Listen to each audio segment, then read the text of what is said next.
Нодр Юнтухай Ховрлдахаптей. В общем, будем говорить о такой теме, как общественные институты против спойлеров. Потому что, ну, я сейчас буду плавно подводить к этой теме, да, про спойлеры. В прошлом стриме я эту тему вообще хотел затронуть, но не затронул, потому что немножко и так как бы обширная тема была на самом деле. Хотя там я потом посмотрел краткий пересказ ИИ, и он прям так... Сейчас, минуточку. Оп. Классно он ее на самом деле про этого. Сейчас. Так. 1 minute, please. Тут...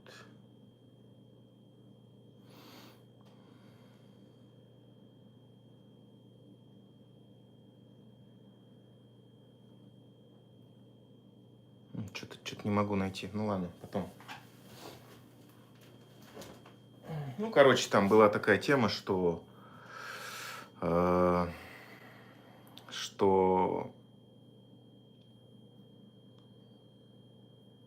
я рассуждаю, ну, там было написано, Баир Бурят рассуждает о этих институтах и так далее, гражданских. Сейчас боты налетят. Ну да, наверное, посмотрим.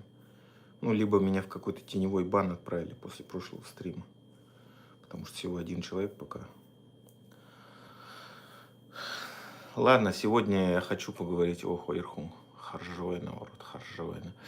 За сегодня хочу поговорить, продолжить вообще тему про спойлеры и про историю, и про то, как с ними, по моему мнению, надо бороться. Ну, давайте опять-таки начнем с какой темы-то? С темы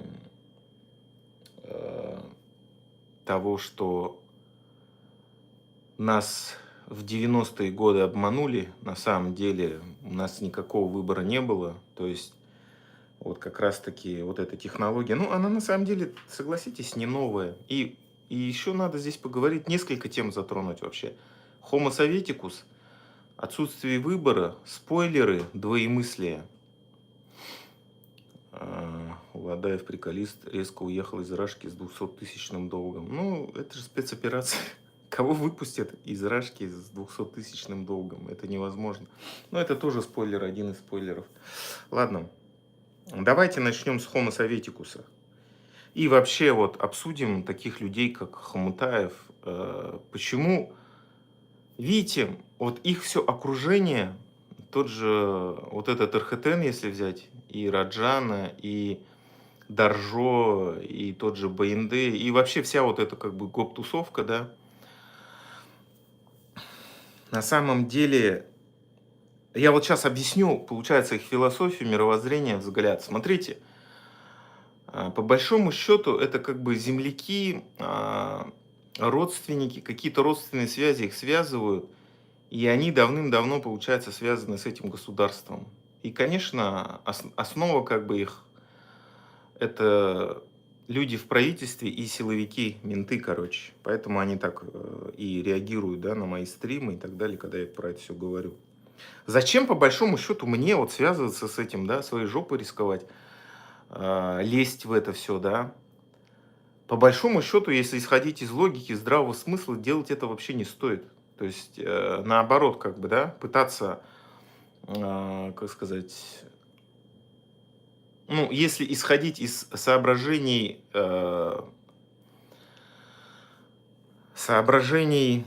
корыстных, из соображений обычного homo советикуса, конечно, это все делать не надо. Наоборот, надо попытаться как бы в эту команду типа влезть и какой-то бенефит себе получить, да, ну, попасть на финансирование. Но опять же, понимаете, здесь вот, сейчас я буду развивать эту тему, вот идет столкновение идеологий. И я в последнее время сам у себя спрашиваю, вот эта вот моя идеология, она действительно ли массово в Бурятии у бурятов будет пользоваться спросом и интересом. И вот насколько я сам, да, как бы сказать, по-настоящему ее придерживаюсь. Ну, как сказать, видимо, придерживаюсь, раз продолжаю делать эти стримы. Но я еще, вот знаете, вот когда делал соцролики, сейчас в последнее время смотрю и думаю, ну давайте честно скажем, наше общество бурятское, ну, на самом деле не сказать же, что... Сейчас давайте я вот попробую сформулировать это все хорошо. Вот смотрите, за годы советской власти мы, как и другие россияне, стали, по сути, лицемерами, да? В каком смысле? Вот это вот двоемыслие, это когда мы все, как бы сказать, на словах в обществе поддерживаем, да, официальную линию государства, но приходим домой и, как бы сказать, либо смеемся над начальством, да, над вот этой вот коммунистической идеей, либо ругаем их на кухнях, но и мы можем обсуждать это только между собой небольшим кругом, да, ну вот это вот так называемые кухонные разговоры. И это настолько, как бы сказать, вжилось в нашу... Вот есть же вот понятие, да, маска прилипает к лицу. Вот это вот так вжилось в нас, вот эта маска так прилипла к нам, что мы стали так, к сожалению, жить, понимаете? Но, понимаете, это государство, да, оно в 90-х, нулевых, десятых годах дала возможность тебе быть согласным с этой вот, как бы сказать, логикой государства, да, рашкинского, но не быть активным как бы участником, да, сторонником. Ну, то есть ты, как бы сказать, мог, ну, главное не переть. Вот и помните, я приводил пример той девушки, да, которой мужа забирали на войну, и она говорила, что вот он многодетный отец, его нельзя забирать. То есть, видите, логика как строится у человека. Она понимает, что против государства она переть не может, потому что ее закроют, да, начнется там дискредитация армии и так далее. Ну, там множество найдут причин закрыть ее. И она ищет выход. То есть, понимаете, все равно формально получается то, что... И это общество поддерживает. Формально получается, она, как бы сказать, а, формально она не ссорится с государством, и это в обществе поддерживается такая точка зрения. То есть, типа, мы все соглашаемся с тем, что вот якобы государство, Рашка, все делает правильно. Но на самом деле мы это, конечно, в это сами не верим ни в что, да. То есть и сами менты, чиновники, вообще никто не верит. Сам этот президент Путин тоже в это ничего не верит, то, что он говорит, вот эту ахинею. Конечно, он ни во что не верит. Если бы он верил в это, он бы старался что-то делать, согласитесь. Но он понимает, что туда он попал только из-за коррупционных всяких дел и так далее. Ну, понимаете, он что, идиот, что ли, который не помнит, как он преступление совершал и так далее? Конечно, в этой схеме никто вообще, от самого какого-то низа до самого верха, никто не верит. Но система так устроена, что приходится всем государствам притворяться в то, что якобы вот мы все верим в это. На самом деле никто ни во что не верит. Так же, как с этим коммунизмом было. Но тогда, в тот момент, по-моему, все-таки люди как-то более были, что ли, более, более верили, возможно. Но в конце, конечно, это уже идеологию тут никто не разделял. Ладно. Вот это вот, да, одно качество, одно отличающее нас, получается, вот постсовков, россиян, да, от другого мира. Почему западные люди, европейцы в США и вообще и даже корейцы, ну не даже, в смысле вообще имеется в виду, ну почему нас не понимают? То есть, видите, это, как бы сказать, наша такая вот, ну именно россиянцев, да, такая вот черта, то, что мы думаем одно, говорим другое и делаем вообще третье, получается, да? То есть ты как бы сказать, если ты там находишься, ты не можешь сказать, что ты против войны, потому что тебя упекут за решетку. И мент, он, конечно, тоже на самом, ну не то чтобы он против, он просто даже и не думает об этом, да, хорошо, плохо, он просто выполняет приказ. Там набрали таких дуболомов, что я имею в виду какой-то младший такой состав. Таких дуболомов, которые просто выполняют приказ. Кто чуть повыше, они уже никуда не могут соскочить с этой денежной иглы, им платят деньги, ничего больше они не умеют, время ушло. И тем более они в некой защищенной ситуации находятся. Если они уйдут из органов, их самих могут на войну забрать. То есть они в такой вот ситуации, в которой... И здесь они просто закрывают глаза на мораль. И вот дальше мы будем как раз-таки про мораль говорить. Видите, в древности у нас до оккупации у бурятов была на самом деле жесткие моральные все-таки были у нас законы, да, наказания. Вот если такой человек, вор, ну ладно, мошенник, аферист, да, как Хомутаев, допустим, его уличили во лжи, уличили в каких-то вещах. Но понимаете, смотрите, вот он позиционирует себя как лидер бурятского национального движения и в тот же момент работает на русских в том плане, что вносит раскол, занимается тройболизмом. Понимаете, в таких странах, особенно как Япония, Корея, ну это в Японии чуть ли не харакири, да, в таких случаях совершают. И вот посмотрите, европейский мир, США, в таких людях, в таких ситуациях люди уходят добровольно в отставку. У нас бы раньше тоже, конечно бы, какое-то наказание было бы, да, то есть этот человек стал бы изгоем, его, как бы сказать, общество не приняло бы, и он бы вынужден был куда-то откочевать отдельно, да, ну, это означало бы, что он погибнет в скором времени. Но сейчас у нас из-за того, что мы оккупированы Рашкой, из-за того, что мы живем в русском мире, в этой шизофрении, в этом двоемыслии, в этом, в том, что институты, суды, менты, сама власть врет, все понимают, что сплошная ложь. И понимаете, в этой ситуации нету на самом деле правды нигде в этой рашке. Потому что, смотрите, ну вот, любой чиновник, коррупционер, ладно, этого Хомутаева оставим в порядке, в покое, совершает какое-то преступление, с ним ничего не делают, он также и сидит дальше, продолжает занимать свою должность. С ним никто ничего не может сделать, потому что он пока нужен вот этой вот шайке воров, да, которые у власти находятся. Судьи все подкупленные, менты подкупленные, никто ничего не делает. И понимаете, у людей складывается впечатление, что так и должно быть, что это нормально. Но на самом деле в остальном мире это ненормально. В остальном мире есть понятие репутации. В Рашке понятия репутации нет вообще. Понимаете? Это, ну, вот хоть что делай, тебе все равно ничего не будет. Главное, чтобы ты был лояльным власти и все. Вот все, что угодно делай, хоть там людей убивай, ничего не будет тебе. Ну, если уж совсем, конечно, там как-то спалишься, и то там так снимут с должности, еще что-то, но если ты там очень сильно с ними связан, ничего с тобой не случится.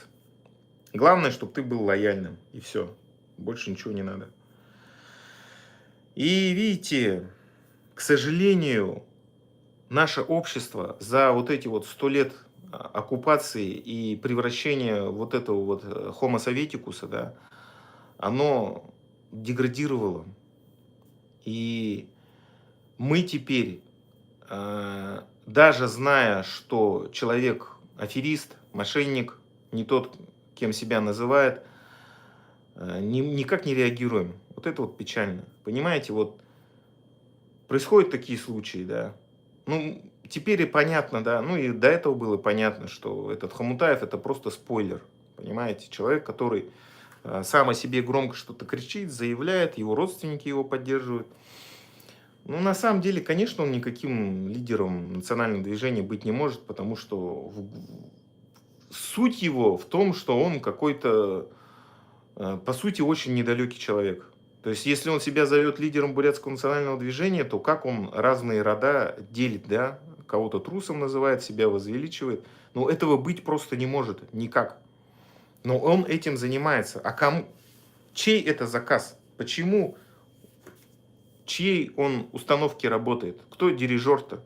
Он же просто марионетка в этой теме. Конечно, ФСБ, конечно, русский мир в этом заинтересован, в том, чтобы он такие вещи говорил. Понимаете? И я говорю, реакции от этого человека, конечно, нету. Почему? Потому что, он понимает, что института репутации в Бурятии, к сожалению, нету. Никто ему ничего не скажет, никто ему не напишет, не осудит и ничего не будет. Ну, ФСБ, конечно, ему ничего не скажет, наоборот, скажет: молодец, все правильно делаешь, вносишь раздор между бурятами. Это все верно делаешь. Буряты тогда независимость никогда не обретут, если будут между собой ругаться, и все, и дело не сдвинется с мертвой точки. Конечно, он очередное звание, может, там получил какую-то премию, получку, не знаю. И понимаете, то, что мы сами так относимся к спойлерам, нет у нас никакой культуры отмены, нет у нас никакого института репутации, вот это очень плохо. Понимаете, получается, любой мошенник, аферист может все что угодно делать, может все что угодно говорить, вообще все что угодно делать, и ничего с ним не будет.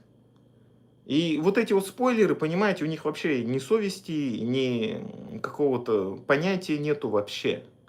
Понимаете, я до этого как-то все-таки верил в то, что, ну, действительно, вот такой вот профессор у нас есть, там, вот там РХТ, ну, вот это вот такие организации мощные что-то делают. Но потом, когда я начал во всем этом разбираться, я понял, что это все спойлеры, понимаете? И сейчас я их объясню логику. Понимаете, смотрите, мы все выросли в условиях вот этого вот двоемыслия. И самая главная ценность на самом деле у Homo советикуса выражена в материальном. И самое главное, ценное для любого Homo советикуса, для любого рапсиянина, это деньги. И, понимаете, это же все, вот это, знаете, такая вот чушь полная про то, что якобы рапсиянцы, да, такие моральные, такие, как сказать, скрепные. Это вообще полная чушь вообще. Чушь собачья, я бы сказал. На самом деле, каждый рапсиянин за бабки, это доказала эта война, он хоть мать родную продаст, понимаете? У них матери продают своих сыновей, за ладу меняют, да? Жены по два-три мужа уже меняют, понимаете? Быстрее на войну отправляют. Ну, это, конечно, русских больше касается, но я думаю, и среди бурятов тоже такое, к сожалению, есть. Потому что, понимаете, это вот такое вот хомосоветикусовское раздвоение личности. То есть они по телевизору сами перед собой все время говорят: вот мы такие все высокодуховные, моральные. И в тот же момент они, понимаете, подписывают контракт, идут на войну за бабки людей убивать. И жены их быстрее мужа сплавить и выйти за другого и получить гробовые бабки. Ну, понимаете, это вот такое раздвоение. Понимаете, вот так вот нас вот так воспитывала вот эта советская власть. То есть все понимали, что все врут, но в этой системе типа по-другому нельзя. Вот так мы и жили. И выбраться из этого, ну, очень сложно на самом деле. Понимаете, вот вспомните даже, да, себя раньше, когда я жил в Бурятии, когда какие-нибудь выборы были. Но всегда же было такое, что типа, ну, проголосуй, это районовских обычно касалось, да. Вот такой-то район, надо голосовать, потому что потом будут зарплату платить, пенсию и так далее. Ну и простые люди что, шли, голосовали там за Путина, за ядро и так далее. Ну, потому что вот такая пропаганда была от учителей, от глав районов и так далее, администрации. Им так говорили. И у них еще и такая установка была, что типа на самом деле все хорошо в Рашке, но вот есть отдельные какие-то личности, которым типа не нравится, и вот они типа воду мутят. И надо больше рассказывать о позитиве. Понимаете, вот такая вот вымышленное у них мировоззрение, что типа вот все хорошо. На самом деле, конечно, ни хрена не хорошо. Вот к чему пришло, к тому пришло. И видите, если взять даже отсутствие войны, но сама Рашка-то все равно ко дну катилась. Потому что, видите, без какой-то идеологии, без нормальных институтов, ну, все равно все это будет разрушаться. Потому что люди все равно... Понятно, что вот есть какие-то кланы, семейки, да, они, у которых нет никаких моральных тормозов, нет никаких моральных ценностей. Конечно, им будет это нормально, потому что там ресурсов еще надолго хватит, да, в любом случае, как-то наживаться на этом. Но основные простые люди там просто жить уже не хотят. Не хотят рожать детей, не хотят строить никакое будущее. Потому что понимают, в Рашке нет никакого будущего. И более-менее адекватные, нормальные люди, конечно, пытаются уехать. А те, кто остается, ну, в силу разных ситуаций, они просто не могут уехать. Такие вот дела. Ладно. И смотрите, я вот хотел рассказать точку зрения вот этих вот кланов, самого Хомутаева. Он как размышляет? Он размышляет, он видит, что и при совке, и при Рашке, и тем более он, получается, из семьи каких-то ментов, ну, нету возможности никакой честным трудом где-то на стройке работать, что-то заработать.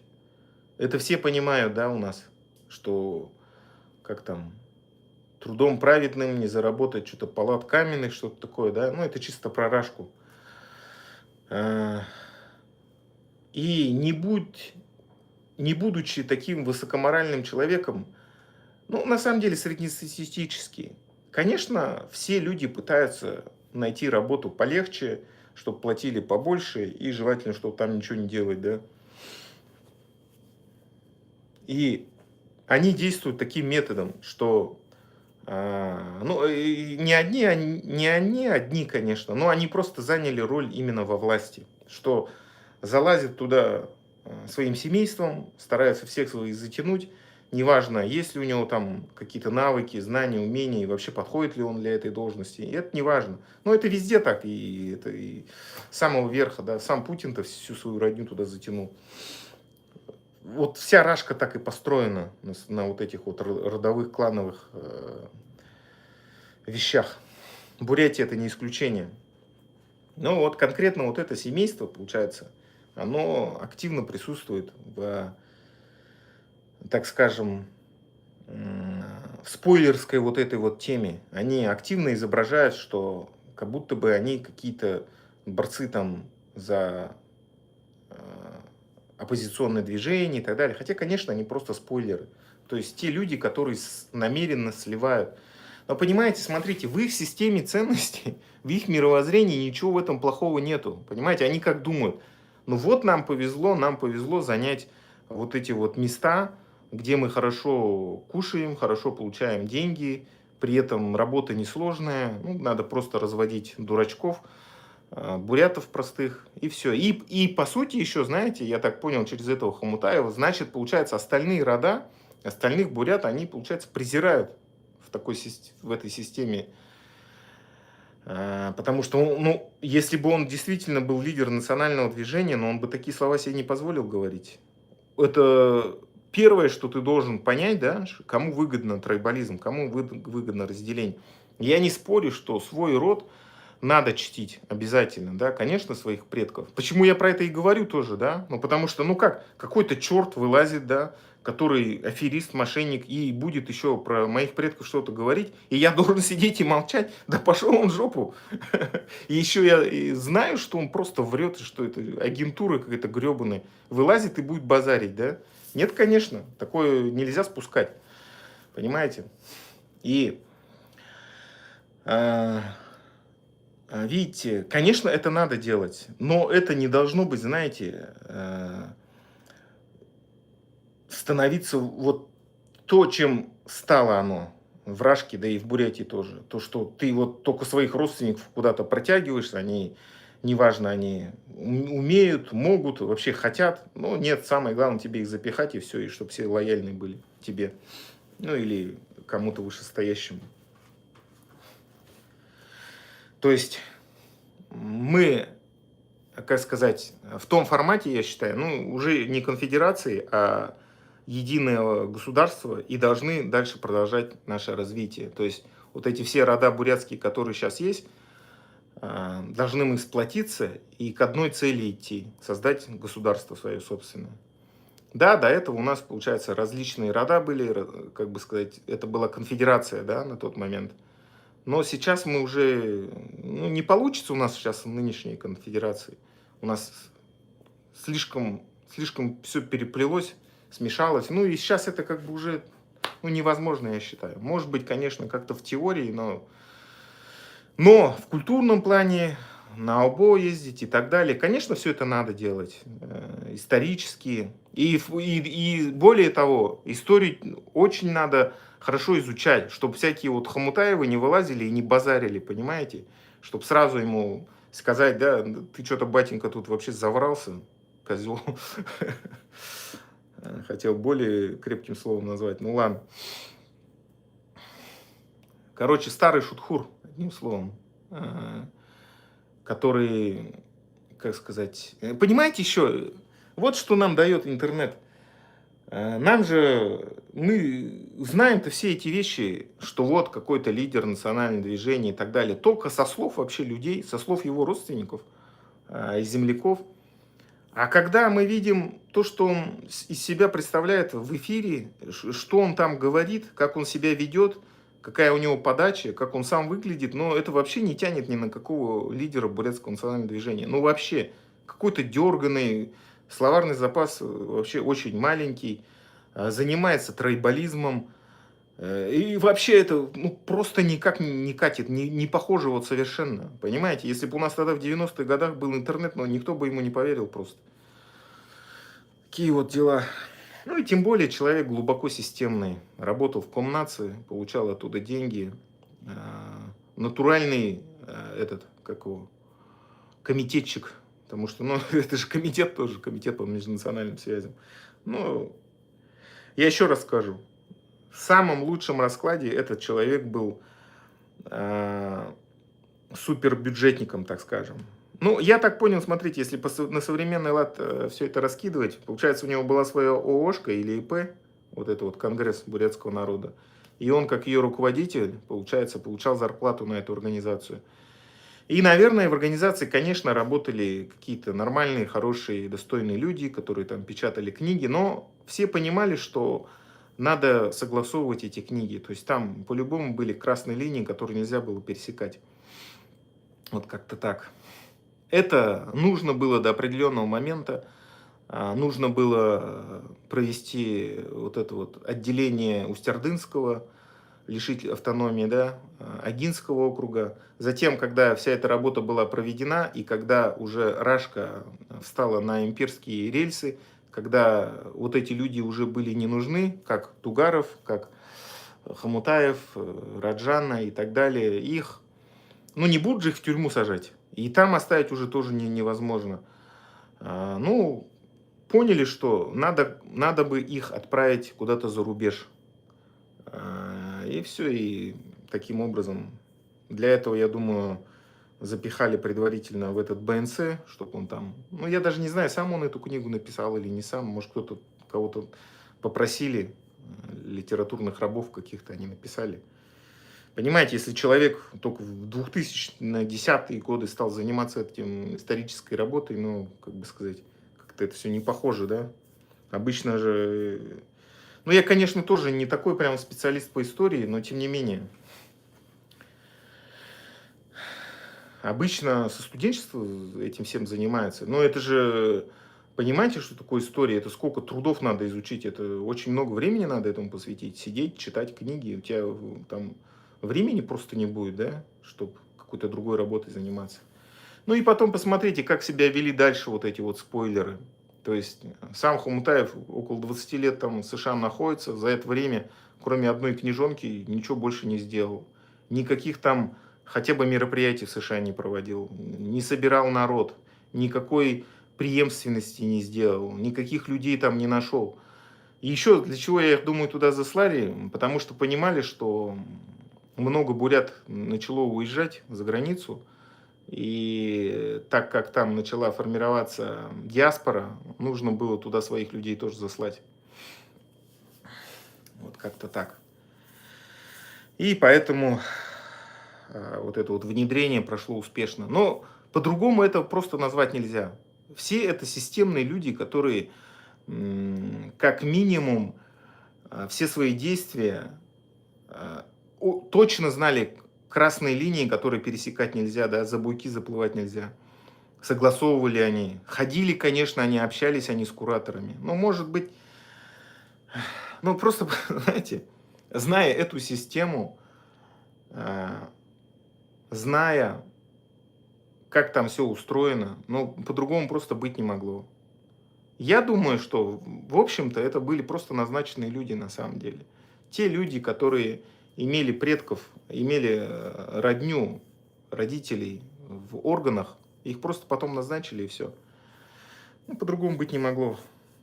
Просто не допустили бы. Вот сейчас представьте, вот ты приходишь в Комнац, создаешь ООшку, да, и говоришь, а я хочу книги издавать про бурятское национальное движение. Давайте вы, Комнац, вот сейчас представьте, вы придете, да, туда. Понятно, время изменилось, но все равно. Попробуйте в Комнац прийти и попросить у них деньги. Сразу в этот, как у СИЗО ФСБ уедете. Такие вот дела.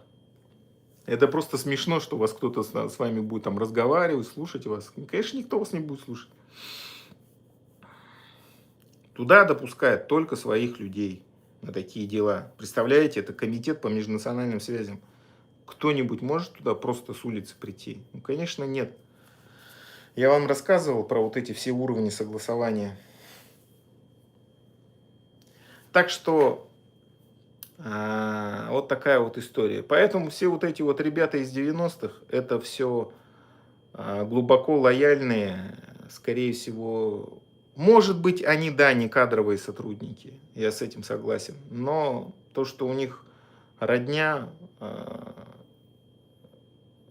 как сказать, работала в НКВД, в органах каких-то, ну, это 100%, я думаю. Это должны быть, знаете, люди, связанные с системой кровно еще. То есть, чтобы он ни в какой момент не взбрыкнул. Ну, представляете, государство, да, вам доверяет такую важную сферу, как межнациональные отношения. Вот представьте, вы обычный бурят, и вам говорят, вот ты должен такую тонкую игру вести, как бы быть лидером движения бурятского, да, и вести якобы людей. Еще смотрите, как я считаю было. Вот они говорят, вот там Хори Бурят не был. Наверное, скорее всего, ну, я даже уверен, что как было на самом деле. Приходили какие-нибудь буряты, Хори Буряты, и Хомутаев проводил их в свой кабинет.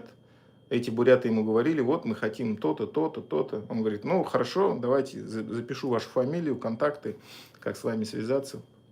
Записывает контакты, все, что он там говорил, и потом бегом сразу куратору в КГБ и ФСБ и докладывает, вот, приходил такой бурят, такое-такое говорил.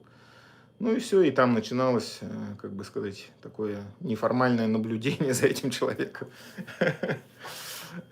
И после этого, понимаете, вот смешно, когда вот такие вот люди, которые ругают, да, бурятов за трусость, за то, что они не приходили. На самом деле они сами на них стучали, да. Но понимаете, я вот просто не могу поверить, что человек работал в Комнаце, получал бабки, и якобы вот такой вот был лидер бурятского национального движения, и который еще под старость лет начал тройболизмом заниматься. Ну, просто быть такого не может, понимаете?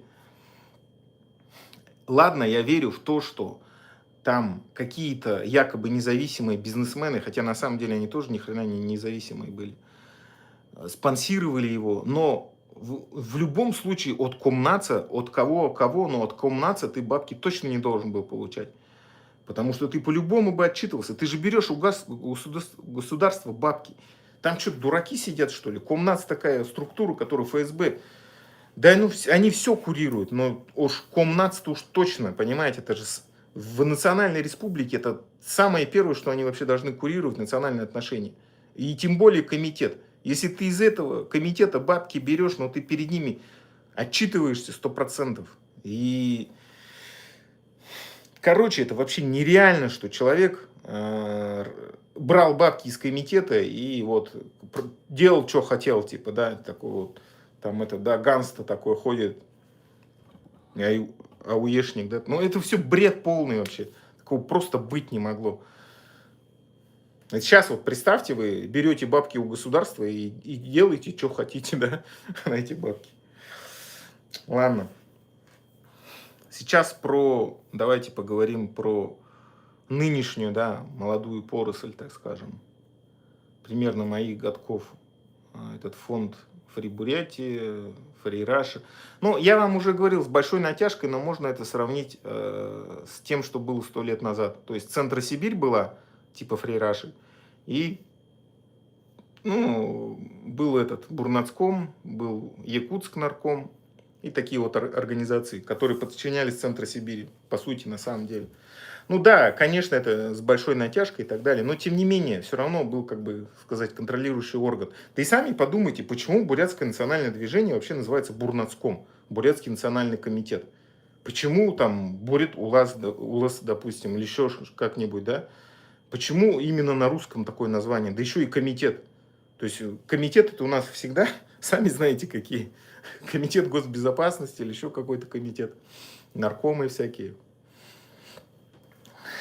То есть это очень странное название, да?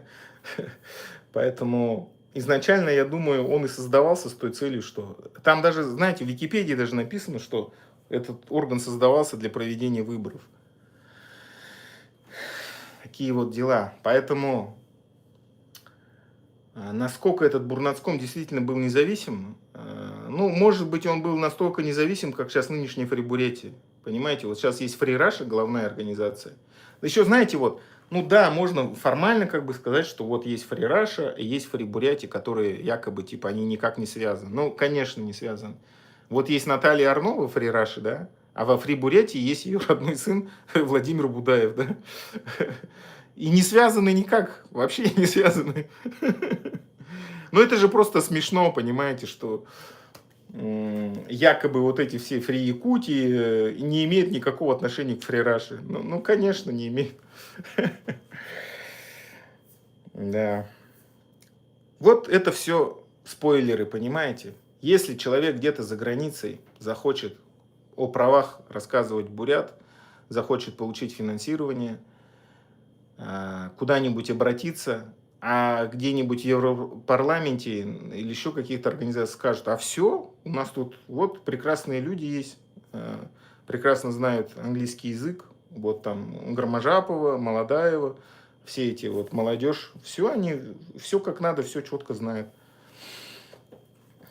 Понимаете, я не удивлюсь, если они получают бабки с двух сторон, получается, от Рашки получают бабки и от Европы.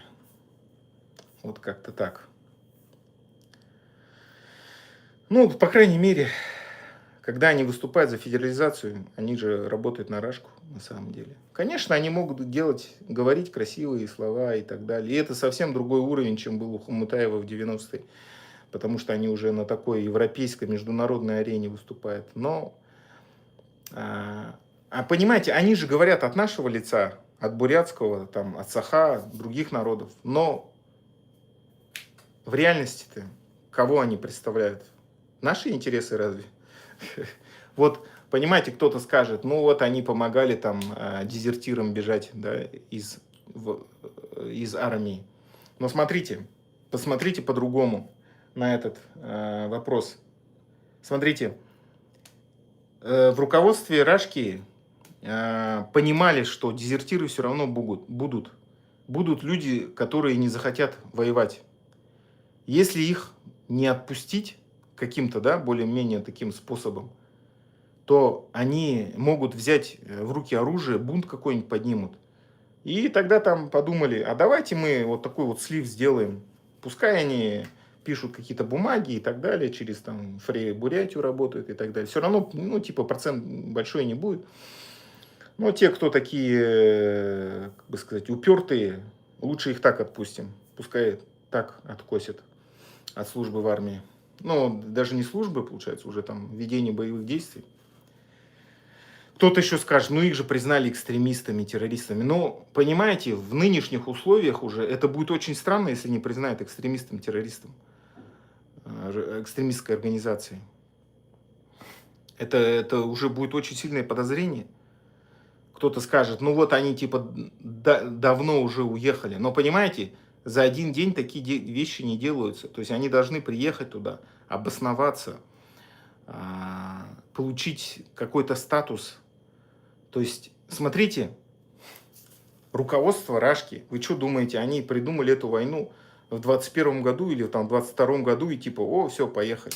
Ну, конечно, подготовка была намного раньше. Был же еще и 14 год до этого.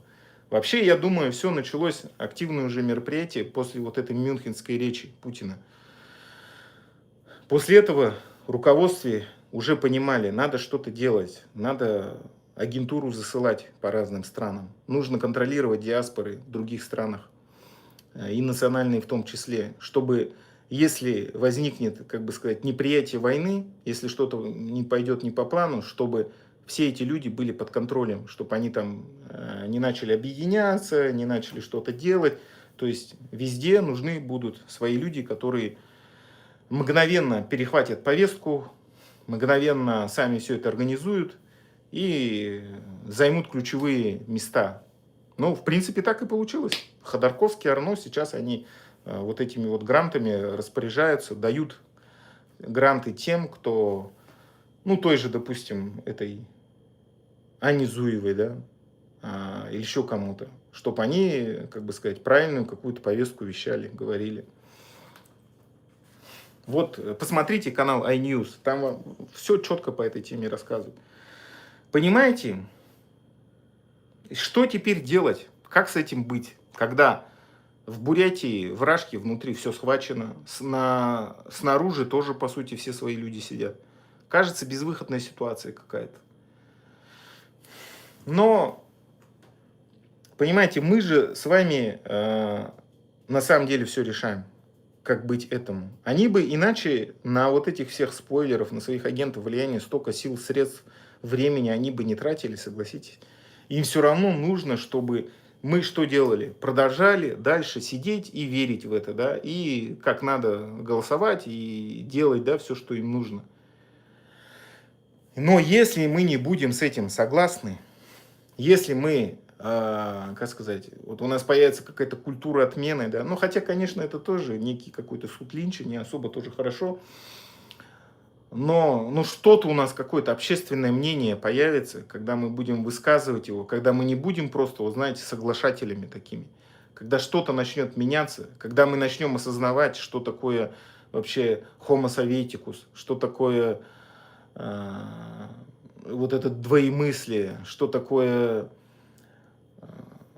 ну, реальные какие-то ценности, когда мы начнем это понимать, осмыслять, когда мы не будем, знаете, говорить, ну, вон, это же родственник, да, там, земляк, надо ему проголосовать за него, сходить и так далее. То есть, когда мы будем вопросы задавать, ну хорошо, он земляк, он родственник, но он по-настоящему, как бы, да, разделяет, что-то хочет сделать в Бурятии, либо он просто из команды, да, там, как сказать, какого-то ядросовца или еще кого-то. Ну, не важно на самом деле, там, хоть КПРФ, хоть... Главное то, что он нынешней власти, да. Либо это вообще спойлер какой-то, да, вот типа того же этого Хомутаева или там Дугарова или еще кого-то, неважно кого. И когда мы, знаете, вместо того, чтобы вообще вот они... Нам же никто не запретит все-таки собираться в конце концов. Рано или поздно этот режим все равно рухнет, и все равно будет свобода. Конечно, они уже сейчас готовятся, они сейчас уже всех этих готовят. И Фри Рашу, Фри Бурятию, и этих Хомутаева, там, БНД. Всех они готовят, они все заранее, все делают. Они проводят большую работу, чтобы эти спойлеры все потом пришли и вот, как сказать, возглавили, да, там, стали Соловьевыми, Скобеевыми и так далее, бурятскими. Но, понимаете, нам все равно никто не запретит собираться вместе, обсуждать, не пускать вот этих всех товарищей, типа что-то культуры отмены делать, да, то есть мы должны им, как сказать, какой-то заслон противопоставить, чтобы они не лезли к нам со своей вот этой вот враньем, ложью. И нам надо как-то заняться еще институтом репутации, понимаете, чтобы у нас не было как сейчас.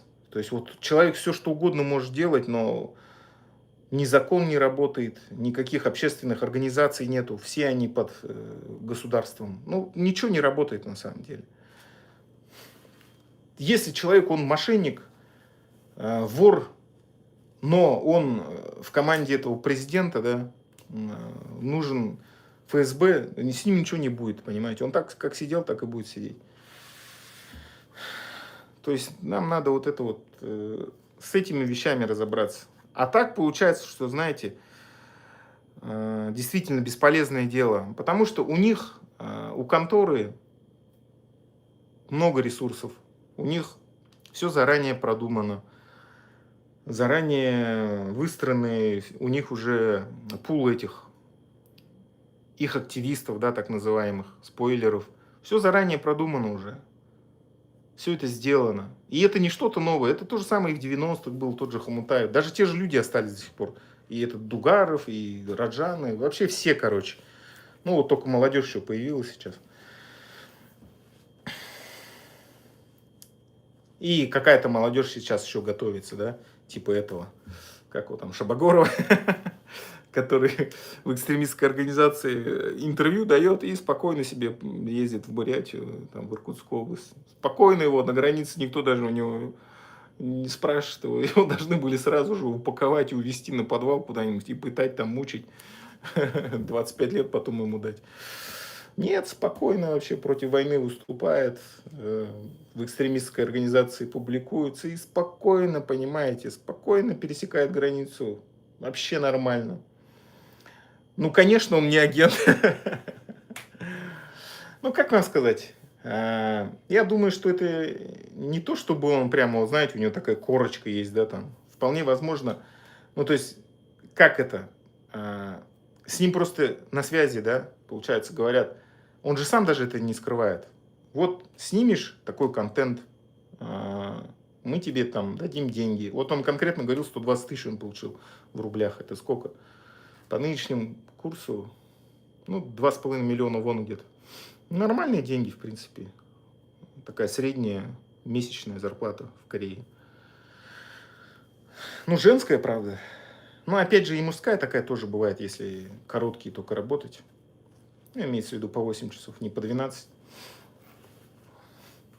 Ну, что, плохо, что ли? Ты просто видос какой-то снял, ну да, потратил там несколько дней на монтаж там. Ну, хрен с ним, там 2 недели потратил, да, или еще сколько-то. И получил месячную зарплату. Но я не думаю, что там 2 недели работы. Нет, конечно.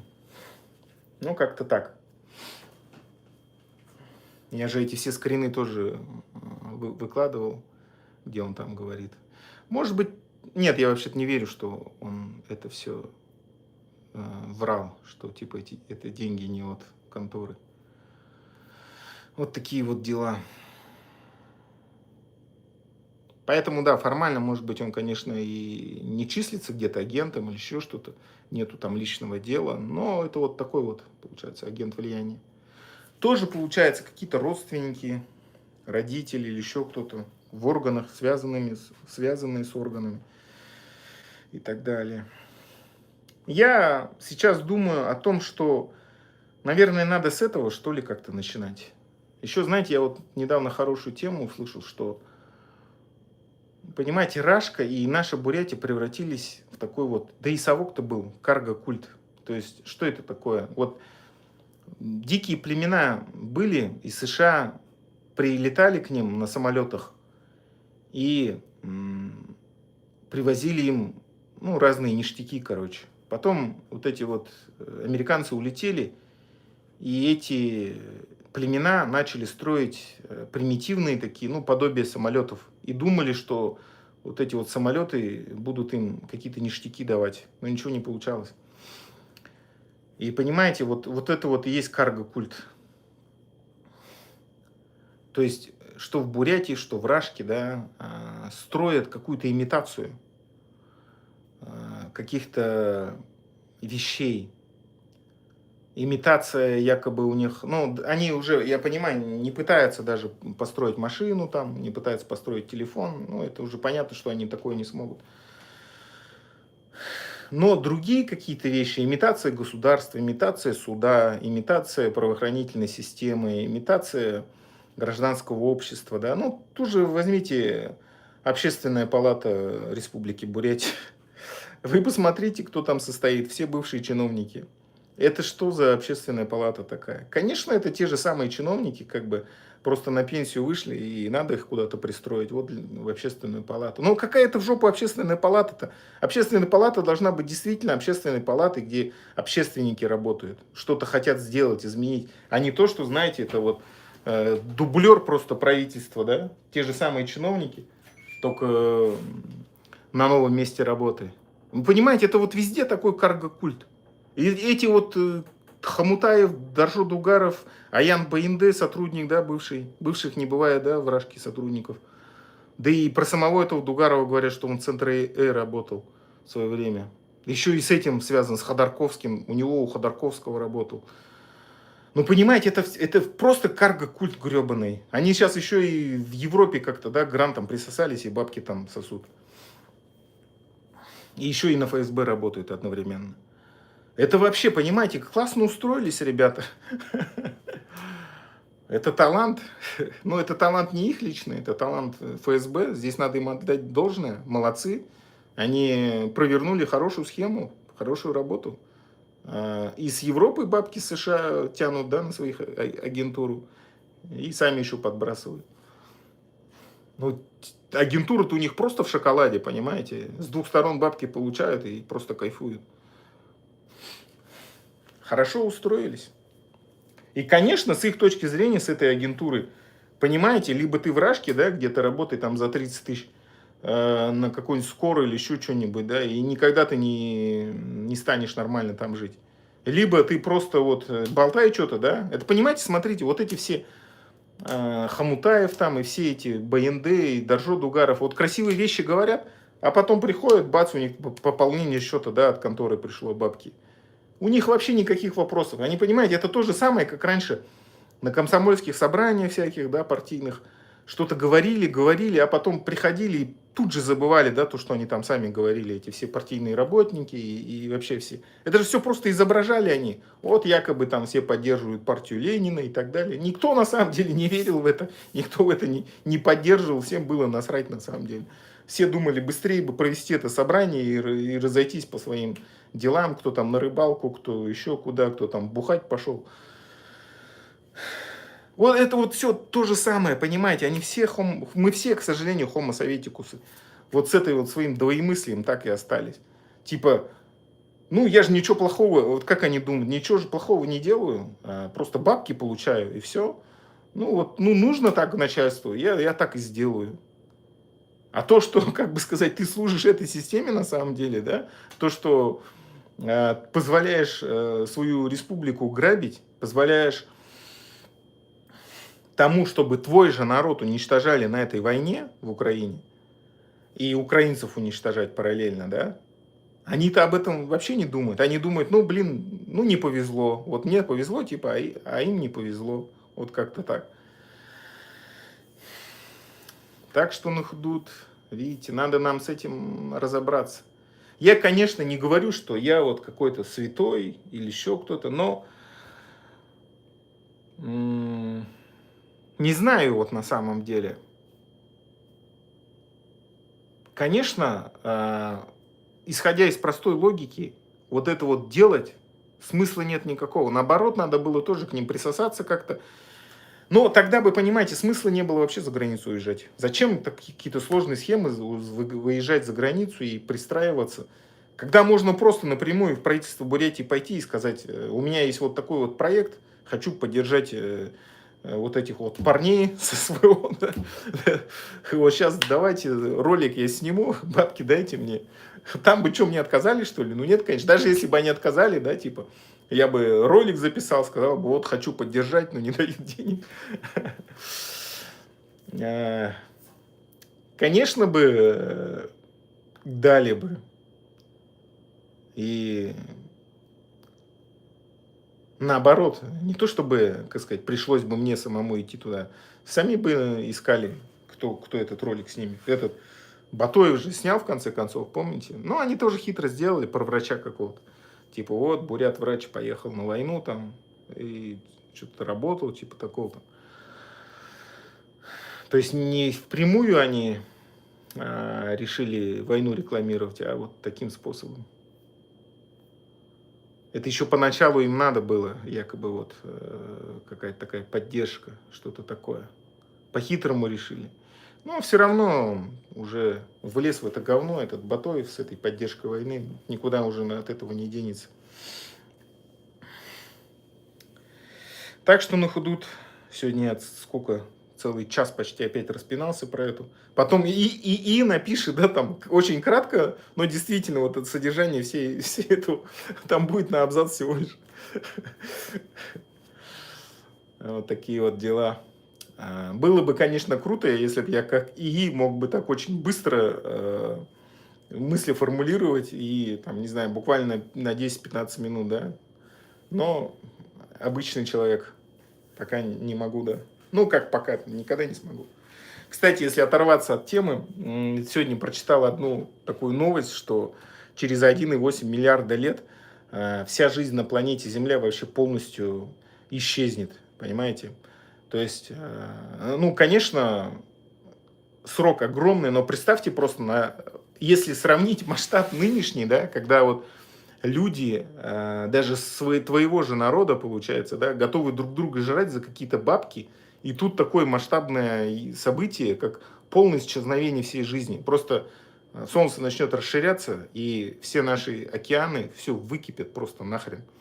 Ну, к тому моменту, конечно, мы уже, не знаю, мы останемся теми людьми, которые мы сейчас есть, или уже будем там киборги какие-то, или вообще сознание отцифруют куда-то.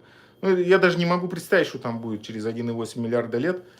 Но меня на тот момент, как и нас всех, кто сейчас слушает стрим этот, уже не будет, наверное. Ну, может быть, конечно, технологии так быстро разовьются, что, ну, как сказать, какими-то киборгами уже станем или еще что-то. Но это тоже какая-то непонятная история, как будет в реальности. Вы просто понимаете, мы... Сейчас даже вот это представить сложно.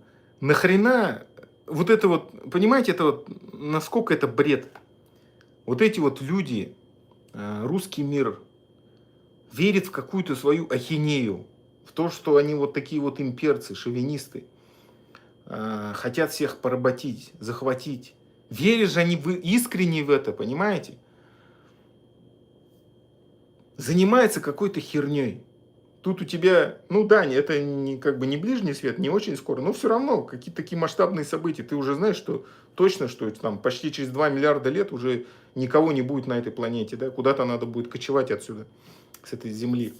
Но этим дуракам, понимаете, вместо того, чтобы заниматься какими-то полезными вещами, вместо того, чтобы проинвестировать в науку, вместо того, чтобы проинвестировать в медицину, да в конце концов создать какие-то хорошие условия для жизни, занимается херней полной, занимается войной какой-то. Зачем это вообще?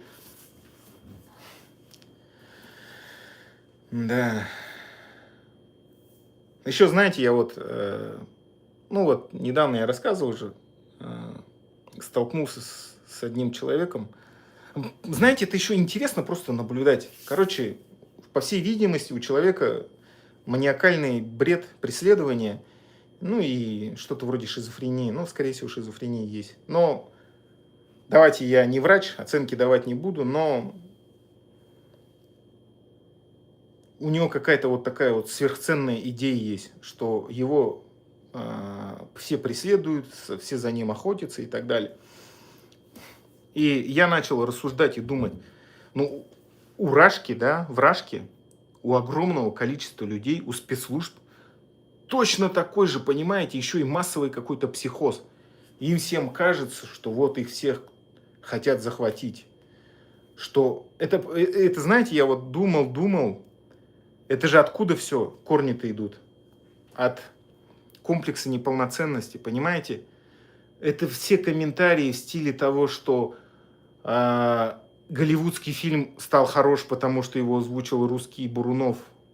Японцы настолько крутые, потому что они поехали когда-то в Рашку и вот типа там от кого-то нахватались и стали такими крутыми. Но понимаете, это же комплекс неполноценности, понимаете? Они понимают, что сами на данный момент ничего не могут создать. Ни телефон, ни машину, ни компьютер, ну ни хрена, понимаете?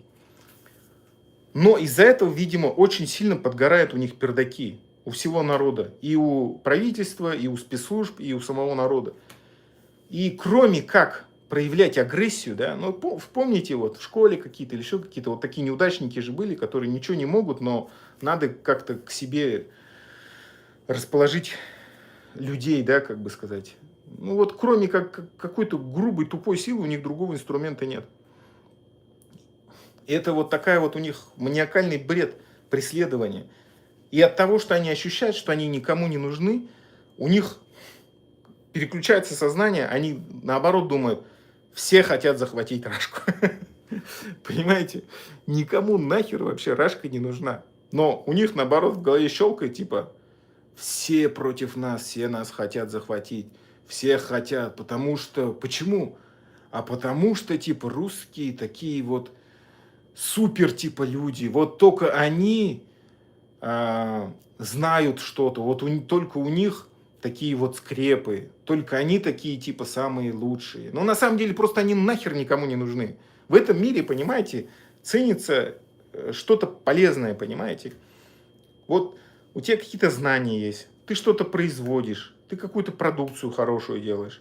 Вот чем Корея интересна, да, людям? Молодежи, вот там кей-поп есть, дорамы, да, смотрят. Ну, потому что это интересно, качественно сделано, хорошо, красивые актеры и так далее. Ну, много чего, да, там. Чем Корея еще интересна? Рамены у них, да, там, машины, телефоны, демократия здесь. Поэтому Корея интересна. Япония тоже, да, своими фильмами, дорамами, ну и так далее, да. Почти то же самое, машинами. США чем?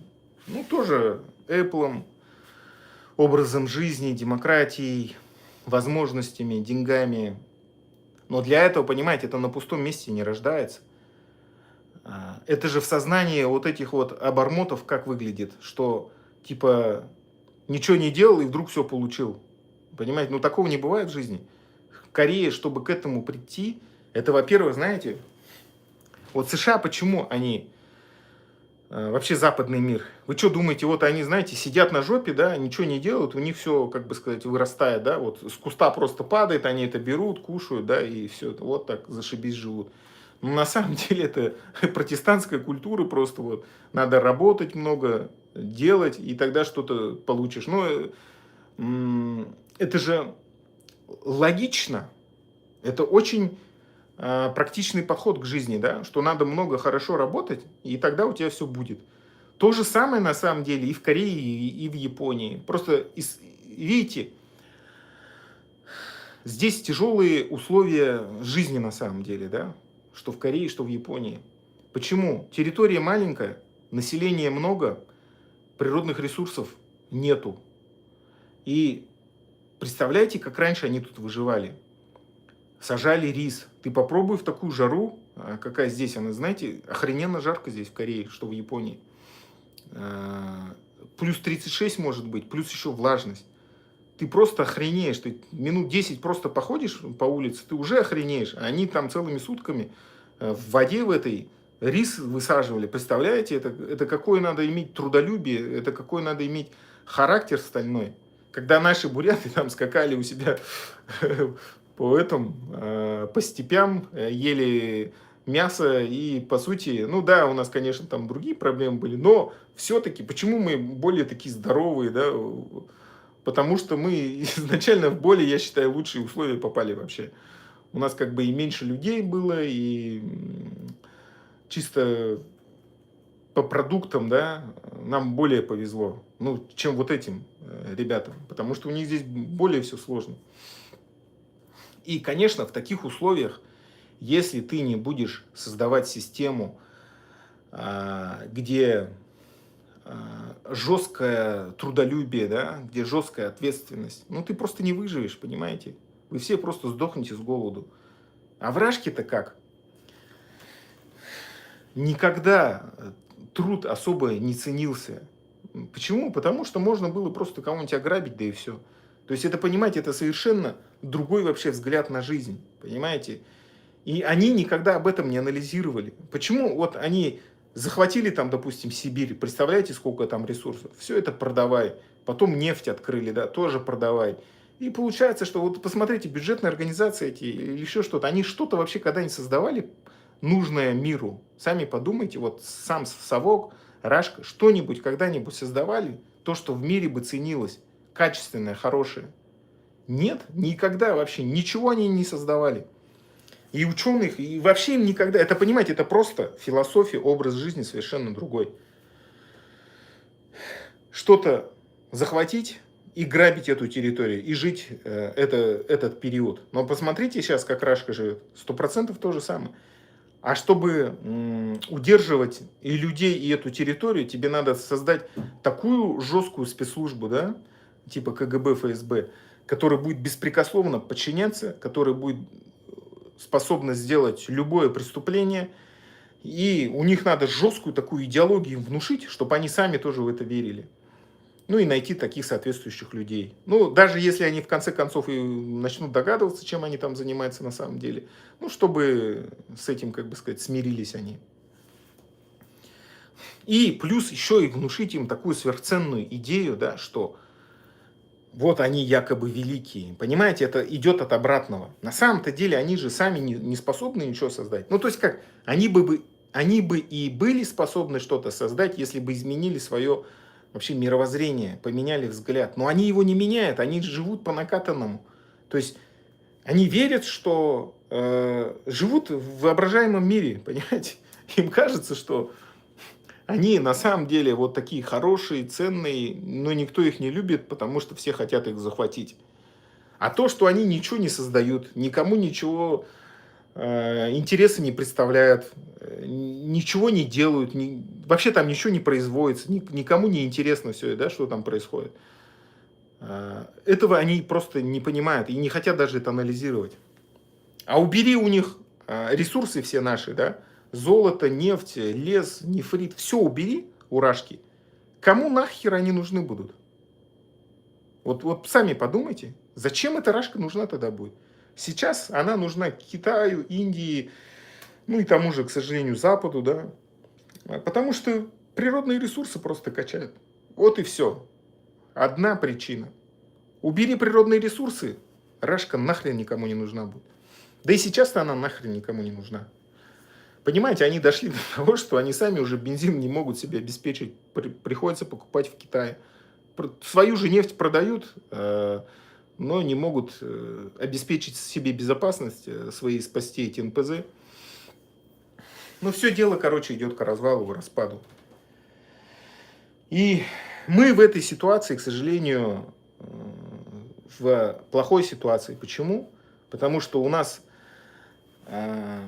самое главное, у нас проблема в наших мозгах, в сознании.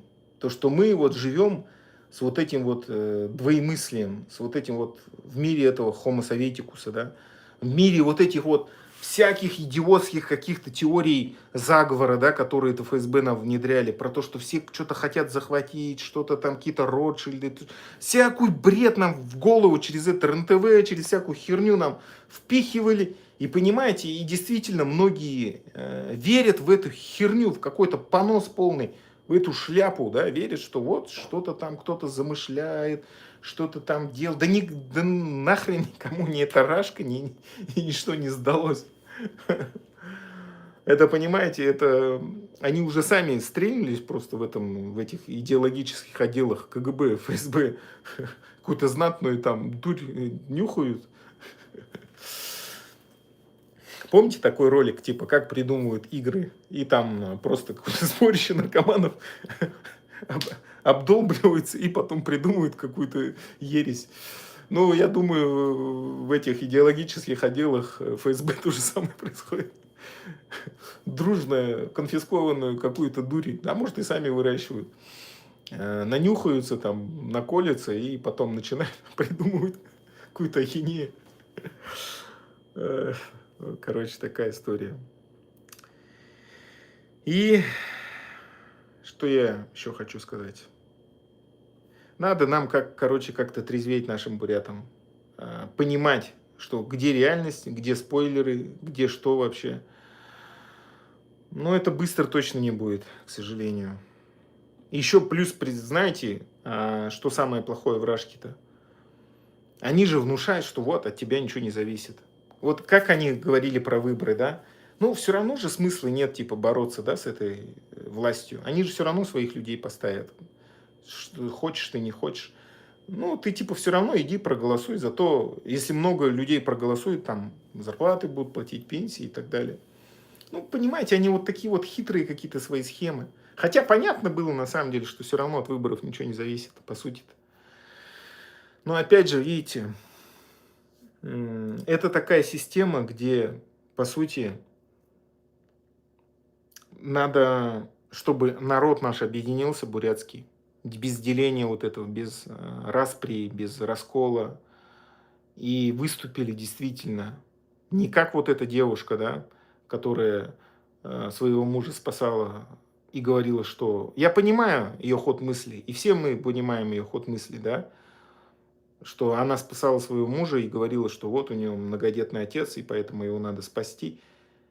Мы должны формулировать нашу идею не так, что, как сказать, мы как-то хотим идти на поводу у Рашки, да. Мы просто должны заявлять, что мы хотим независимость. И чтобы не было у них там таких вопросов, а почему, как вы будете жить. Мы не должны вообще перед ними никакой ответ нести. Чтобы они там нам не писали, вас кто-то там захватит. Вообще это не ваше собачье дело. Как мы будем жить, кто нас там сможет захватить или не сможет, это вообще вас касаться не должно. Потому что мы отдельный народ, мы побывали, к сожалению, в вашей оккупации, но на этом все, конец. У нас не должно быть никаких оправданий перед ними, или еще что-то, или каких-то там объяснений, там, или еще. Не должно быть просто и все. Мы отсоединяемся, и все. И не должно быть даже, вот, понимаете, никаких объяснений, как там жить или еще что-то. Мы это все сами решим. Сами соберем соглан, выберем людей нормальных, достойных, и все получится, понимаете, у всех получается.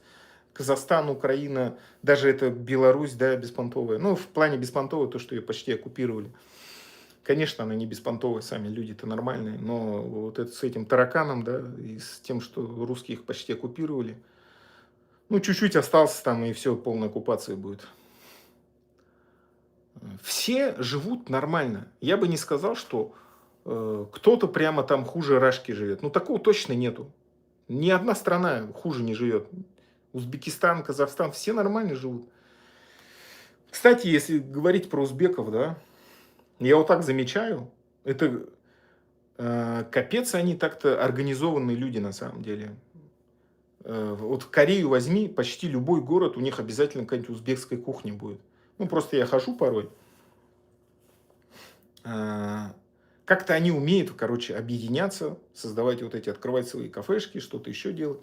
Надо учиться у них тоже, на самом деле. Это только в Рашке же такой стереотип, там вот, узбеки такие сяки или еще что-то. На самом деле это, как народ, они вообще очень такие сплоченные, организованные. Молодцы, конечно. Трудяги. Вот как-то так. Такие вот дела. А в Рашке, конечно, там же у них шовинизм. Вот русские там, да, всех там научили как будто бы жизни там. Ой, блин. Ну, посмотрим, когда Рашка развалится. Через время посмотрим, кто разовьется нормально, и где, на каком месте Рашка будет, без ресурсов, без возможностей. Они сейчас уже же запели, да, вот это вот письмо Мельниченко написал, что, мол, знаете, они понимают же, что скоро их Украина нагнется всем раком, да, и начинают уже письма писать. Это, понимаете, это насколько позорно, на самом деле, да, для Рашки. То, что они просят защиту у Запада, да, типа, ой, не надо нас разваливать, проблемы у вас будут. Ай, блин, это такой позор, на самом деле, для Рашки. Да, в общем, такие дела ну идут. Вроде бы сегодня я все, что хотел, по теме сказал. Ну, что нам надо как-то восстанавливать институт, который у нас уже был, репутации, как раньше, да. А, Даже есть поговорка же бурятская, чем типа честь сломать лучше кость сломать, ну, если с перевода на русский, да, говорить. Поэтому, видите, как раньше жестко было у нас все. Но пока вот русский мир нас не оккупировал со своей вот этой вот этим лицемерием, двоемыслием и так далее. К сожалению, видите. И понимаете, еще вот такие вот наглые всякие лезут, да, типа этого, какого. Ну, я понимаю, что их специально обработали в конторе, да, типа этого Хомутаева, там, Дугарова или еще что-то, которые, ну, полные лицемеры, просто лжецы и все. Они бы, конечно, в традиционном бурятском обществе, они бы, конечно, не выжили, да. Их бы просто давным-давно выгнали бы, да и все. За ногу идут. Я думаю, на сегодня, наверное, все. Так, почитать комментарии, что ли. Ну, там по-любому какая-то ботаферма, наверное, наехала.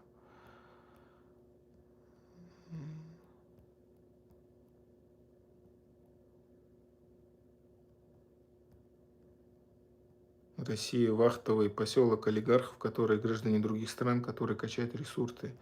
Ну, никакие это не глобалисты, я не верю в это.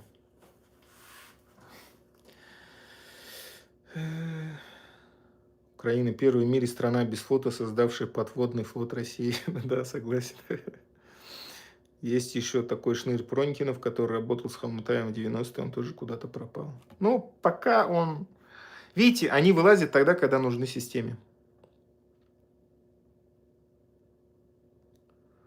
Космополитизм нужно развивать, национализм никуда не приведет. Космополитизм, как мы видим, никуда нас не привел уже.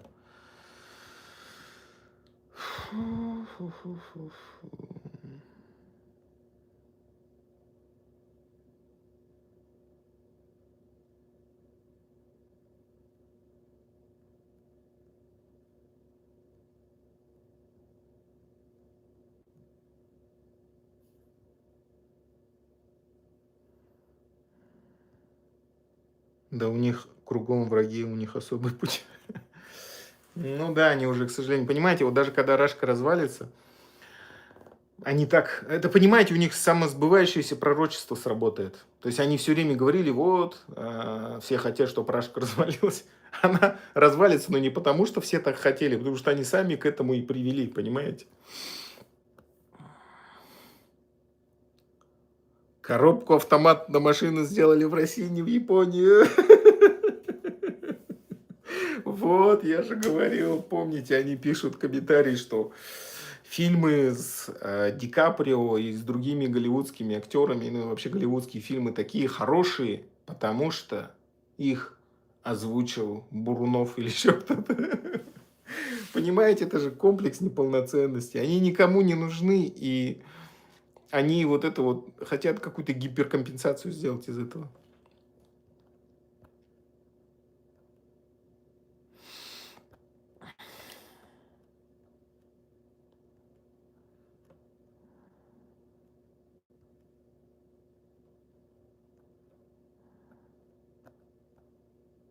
В России зато всегда холодно.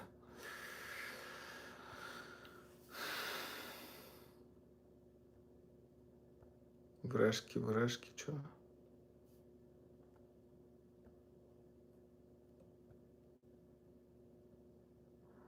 Ты лучше расскажи, что ты создал или произвел. Я что, целая страна, что ли? Как я могу произвести там телефон или еще что-то? Нет, наоборот, фашистская Россия производит только оружие убийств. Ну да. Да и то, Украина в условиях войны смогла создать более качественное оружие, чем Рашка, понимаете, самостоятельно. 90-е были, страна только развиваться, и, блин, какой развиваться? Уже конец.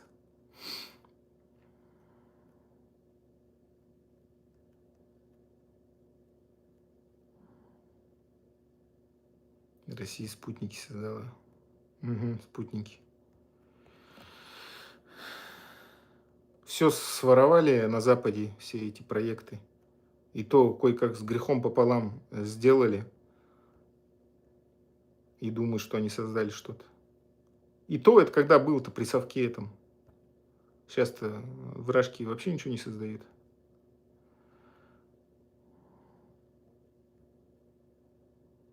Бурятия это не Россия. Ну да. Бурятия это не Россия. Бурятия скоро станет независимой страной. Бурятия оккупирована московскими оккупантами-ставленниками. Да, согласен. Но у нас, видите, наша вот эта псевдооппозиция, это тоже сливные бачки на самом деле. Это просто спойлеры. Как народу это понять? Понимаете, вот смотрите, вот еще один тезис очень важный. Наш народ, к сожалению, уже вообще перестал во что-то верить, буряты. Они думают, что вот все, что вообще там происходит, да, там все полное какое-то вранье, и делать вообще ничего не надо, да. Типа, иначе потом до тебя доберутся сотрудники, да. Как-то так. Потому что в 90-х вот эти вот, да, были искренние люди, которых что-то хотели делать, но, видите, быстренько вот эти все каналы перекрыли, Хомутаев там вылез, занял вот это вот место, получается, такого якобы борца там, да, за бурятские движения, и сидел там. Вот как-то так. И сейчас вот начнутся вот эти процессы, этих всех спойлеров быстренько привезут в Бурятию, создадут им какие-нибудь карманные партии, будут они получать бабки в Комнате или еще где-то, и будут изображать из себя борцов за Бурятию, за бурятские движения и так далее. Ну, то есть они будут играть роль Хомутаева в 90-е годы. Тот же БНД, тот же там, не знаю, Дажо Дугаров и так далее. Все они быстренько вернутся, и тузгаровские всякие. Как людям объяснить, что это спойлеры? И вот смотрите, да, там появится, вот посмотрят ролики молодые буряты, придут, вот скажут, вот Аян Баинде, я такой-то, такой-то, хочу вот что-то делать. Он, ну хорошо, сейчас, как тебя зовут, номер телефона, адрес, все запишет, все. И даже если ночью сотрудники не приедут к этому человеку, но уже на карандаше этот человек будет. Это раз. Затем, это вот начнется, знаете, бюрократия. То есть ему скажут, да, ты молодец, ты хороший парень, ну, Батыр, допустим. Батыр, жди нашего звонка, мы тебе обязательно позвоним. И объявим тебе, когда собрание. Конечно, никто ему звонить не будет, но, допустим, вот где-то в группе появилось собрание, да, ну, объявление о собрании. Приходят, и они начинают, знаете, вот всякие там, как это говорят, воду в ступе толочь, да, говорите одно, да потому, или еще что-то. Давайте вот выборы, вот давайте вот там Цыденов, допустим, давайте с ним, вот сейчас у нас выборы будут, вот давайте БНД там попробуем на выборы послать. Или Дугарова там, допустим, вот он придет, он там порядок наведет, но потом там окажется, допустим, что БНД не выиграл выборы, да, и скажет, ну вот, к сожалению, народ не поддержал, но мы обязательно будем бороться. Я просто помню, Балтатарова интервью как-то давала, когда там эти коммунисты проиграли, и знаете, меня это поразило, то, что она сказала. Ну, что сделать, мы проиграли, надо теперь готовиться к дальнейшим там вещам. Я думаю, ни хрена себе. Это, ну, по сути, наверное, в нормальной демократической стране так и есть. Но я думаю, ну не вражки же точно. То есть они все переведут в это русло, да, вот русло бюрократической какой-то работы. Будут какие-то беспонтовые собрания проводить или еще что-то. А когда кто-нибудь выйдет, скажет, да нахрен надо, пойдемте, просто зайдем в здание правительства и выгоним нахрен этого Цыденова, допустим, ну или кто там другой будет сидеть. Нахрен он вообще нам сдался, мы сами, как бы сказать, порядок наведем. Ну, в ту же ночь, как бы, за этим человеком, так как телефон, адрес, все есть, приедет ФСБ или какая-то другая структура, которая на тот момент будет, и все, увезут его на подвал. И уже по-другому там будут говорить. Так что, видите, как доверять этим спойлерам? Ну, которые и так, как бы, уже история у них не очень-то хорошая, да? Биография подпорченная, так скажем. Которые и были спойлерами-то уже, на самом деле. Поэтому этот вопрос очень сложный, трудный. И многие же наши буряты еще даже этого не знают, про спойлеры, про вот это все, кто что делает. Они пока просто вообще даже знать не знают, и у них никакой информации нету. А когда станет общедоступно, вот эта вот молодежь, которая ничего не знает, они же будут искренне приходить на вот эти все собрания, говорить. Кого надо, самых ярких, ярых, сразу же будут изолировать, на подвал увезут или еще куда-то. А остальные, ну, таких ярых же, согласитесь, не так уж и много всегда по истории. Ну и вообще в обществе любом. Остальные будут, как бы сказать, в таком правовом поле, да, пытаться работать через выборы там или еще что-то. Ну, это просто затягивание начнется. То есть они будут якобы в каких-то выборах участвовать, может, какие-то акции, да, там в стиле Навального будут делать, что там пойдем фонариками посветим, еще что-то. То есть это абсолютно беспонтовая работа. Но для Запада это будет выглядеть как вот действительно работа. Просто они же не будут понимать. Понимаете, на Западе-то это все реально работает. Потому что там есть институт гребаной репутации. Понимаете? То есть там, как бы сказать, работает просто это все. Вот если люди вышли, значит, чиновник должен подать в отставку. Или выборы проиграли, значит, должны уйти. В Рашке-то ни хрена это не работает, понимаете? Ты хоть там миллион выборов проведи, и вот реально все проголосуют за этого оппозиционного политика. Но нарисует-то все равно, что победил там Путин или ФСБ победил. И все, и никто не докажет. И они просто выйдут и скажут, ну вот, победили мы. Все, идите домой. Там, понимаете, вот это ни хрена не работает. Пока их физически всех вот это у ФСБ оттуда не выгонишь, не выпнешь, и вот это правительство, все это, иллюстрацию не проведешь, пока все в порядок не наведешь, пока не создашь настоящие гражданские институты, чтобы был настоящий честный суд, чтобы был гребаные эти все, как их, профсоюзы, чтобы это все по-настоящему работало, чтобы это не было карго-культом, чтобы это не было просто имитацией гребаной жизни, да, ни хрена не изменишь, понимаете? Вот эти все приедут болтуны, типа Дугарова, там, БНД и Вики Молодаева. И вот эта вся эта свора приедет, сядет на гранты, и у них уже аудитория, бабки, все заряженные. И все. И, как сказать, и ни хрена опять не будет. Все они, все сольют полностью, всю повестку. Самых ярых запугают, посадят. Ну и убьют, может быть, в самом крайнем случае. Ну, кто, знаете, наши бурят-хувуд тоже есть же жесткие, которые, ну, не сломаешь там избиениями или еще что-то, пытками, и будут стоять на своем. Ну, их просто убьют, да и все. Я не запугиваю, я просто, как бы сказать, рассказываю. Поэтому это просто надо, вот, понимаете, через свои какие-то народные выборы. То есть надо какой-то огромный митинг, как я это сейчас вижу. Ну, до этого создать, вот, как я говорил, да, по 5 человек там распространять эту информацию, что вот 5 человек своих собирать, и потом где-то какое-то место найти. Они же не смогут все равно запретить собраться потом, в конце концов. И там свои выборы без ФСБ, без вот этих всех залетных этих спойлеров, без правительства и так далее. Выбрать своих, как бы сказать, делегатов, получается, от народа, которые вот, ну, точно жесткие хату будут. Хувут и восходут, которым мы будем 100% доверять. Иначе все эти спойлеры все сольют нахрен. Всю Рашку, всю Бурятию продадут Рашке. Это я вам гарантию даю. Такие вот дела. Доверять этим людям, ну, нет никакой возможности. Они уже давным-давно доказали, что они все просто сливные бачки, да и все, сольют.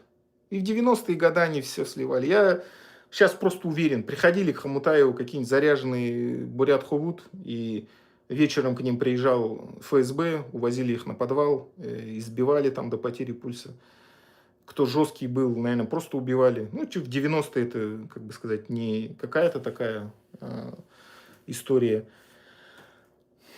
которая была бы сенсационной, да. Ну, сказали, что-нибудь напоили человека еще, да, там подлили ему алкоголь.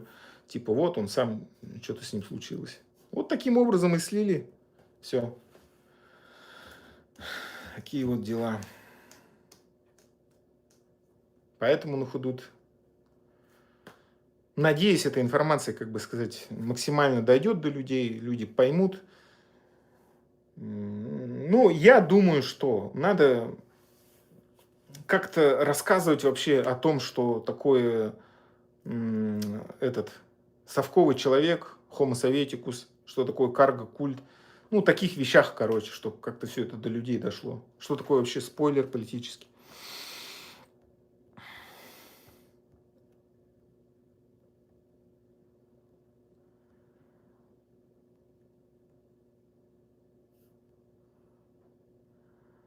Осенью выборов хотят сделать мобилизацию.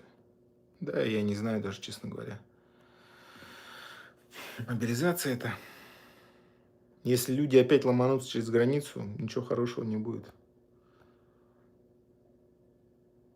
Не доверять чужим, только своим. Учить и развивать бурятский язык, культуру, историю. Нужно жестко с этими оккупантами. Но в том-то и дело, что они будут ставку-то делать якобы на своих. Там уже целый пул заряженный есть. Видите, в этом-то и вся и проблема. Я говорю, это методика ФСБ просто. Вот эту вот операцию Трест, почитайте. Они создают, как бы сказать, это очень хитрая система. Ты создаешь одновременно и якобы правящую партию, и как будто бы оппозицию. Ну, посмотрите, вот КПРФ и ЛДПР, это какая оппозиция?